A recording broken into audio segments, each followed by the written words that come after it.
Hi, Doctor Who friends. If I'm not watching the camera real quick, it's because I'm pulling into my office here where I work.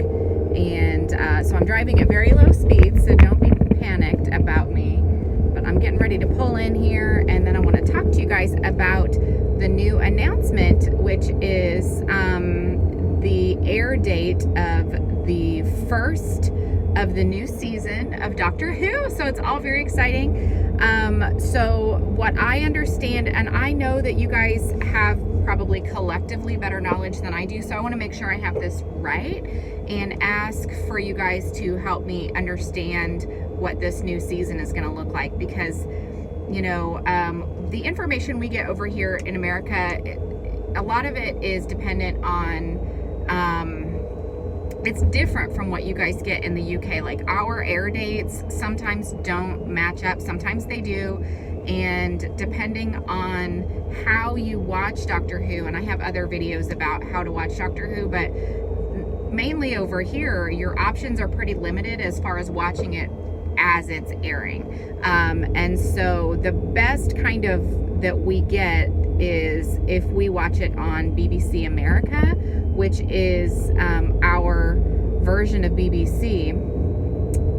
The problem with American cable networks is that it's capitalistic over here, and so our options for making sure that we have BBC America on our television means that only people who have, you know, access to a lot of sort of money just to spend every month tend to have BBC America as an option for them. Like, it's a cable channel, and unless you just have cable, there's a lot of people that just can't afford cable, or they have cut the cord to cable and they do streaming options instead.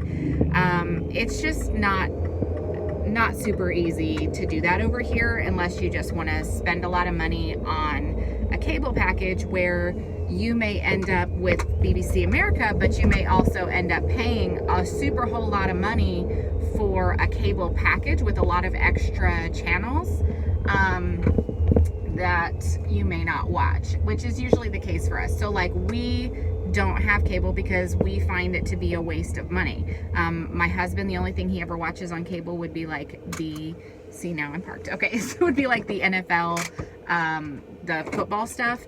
And then for me, the only thing that I would watch on cable would be BBC America. So it feels to us to be like a waste of money.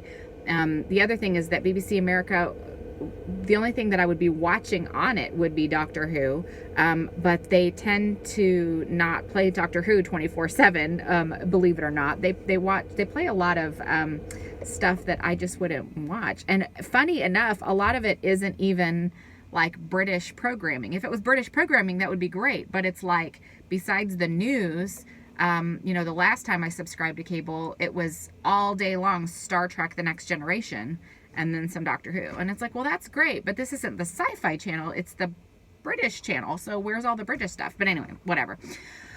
I digress. So because of that, when I see Doctor Who, a lot of times I have to watch it the following day after it airs, because it will then be published on Amazon Prime. I can purchase it there, I can watch it as a one-off episode, and then I can always go back to Amazon Prime and watch it again if I want to later. The other thing is that, so Apple TV, I think, has another option. I don't know how everybody watches it who's in the United States. But anyway, long story short, we understood that it was going to be aired here on Halloween, on October 31st, which means that I probably won't get to watch it until November 1st on Amazon Prime, which is fine because, like I said, I don't have cable. The other thing that I don't really understand, that maybe you guys can help me with, this is the one that I really need some help understanding, is how is the rest of the season going to play out? I understand there are maybe 6 stories or 6 episodes, and are they going to be every week then after that? So is it always on whatever that day of the week is, on the 31st? Is it always going to be that day, like, for 6 weeks? And then are there specials and then she's going to regenerate after the specials? I don't fully understand how it's going to play out. If you guys know this, will you tell me? Because I'm really curious. Drop me some links to, you know, somewhere where it's been announced or something, because people are asking me and I'm like, I actually don't have my head wrapped around it yet, how the season's going to play out. Now, I do think that I understand that there are going to be 6 episodes and that there's all one continuous story arc. And the first one, which is airing on Halloween, is going to be called Flux, Flux, which I think is really funny because I have always used that word to refer to a woman's menstrual cycle. Is it just me? Like, flux is like you're in your flux. Like, I don't know. Maybe that's a tongue-in-cheek thing to sort of reference that this is a female doctor and, you know, everything is sort of cycling through. I don't know. Maybe I'm reaching there. But anyway, I just think that's kind of interesting. I know that the word flux is also used in other ways. It's used for referencing things that are sort of out of phase or shifting around. Like, I get that, but I don't know. For me, that word just has a strong impression of menstrual cycle. Like, what is that about? In the little teaser trailer, you see Jodie Whittaker, you see Mandeep, and you see her new companion, the funny comedian guy. And you see them in the TARDIS and everything is kind of shaking around and it looks like they're in trouble. And she mentions a string of Doctor Who baddies, including the Weeping Angels, which we know we're going to be seeing this season. Sorry, spoilers. And other than that, there wasn't a really big whole lot to that trailer. So it looks like we're not going to get a bunch of information leading up to the story, which will be fine. You know, I think it'll be a good surprise. So, well, I'm looking forward to seeing this season or series of Doctor Who, and I can't wait to see how it plays out leading up to the regeneration. I'm super glad that we're gonna get a regeneration and that Russell T Davies is taking over the helm.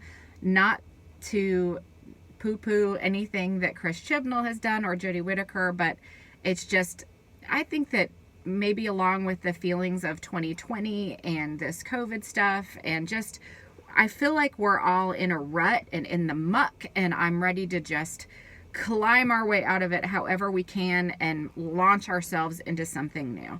And so that's kind of where I'm feeling about it. But anyway, sitting in my parking lot at work, so I guess I better shut this down and go in and get some work done. But let me know where I've gone wrong on my facts and details. If you're in America, will you please let me know how you watch Doctor Who? Because maybe your method is better than mine. Again, with the idea of trying to save a little money, we don't do cable, so I just watch it on Amazon Prime the next day. The downside of that is that it leaves me open to all kinds of spoilers if I get on the internet before I watch the show. Doctor Who fans are just the worst about wanting to spoil stuff. They're like, oh my God, Missy's the master. You know, it's just like before you even get to see it. So I have to go on a total internet blackout until I've seen the episode. So that's kind of the downside of it. The other downside is that I have to pay for the episode through Amazon Prime. Usually it's not that bad. It's a couple of bucks per episode. So it's fine. I would rather that than to be reined into paying, you know, $90 a month for a 2-year contract just to watch Doctor Who, like I said, and then a little bit of Star Trek: The Next Generation. So tell me what you guys do. Have a good day today. See you later.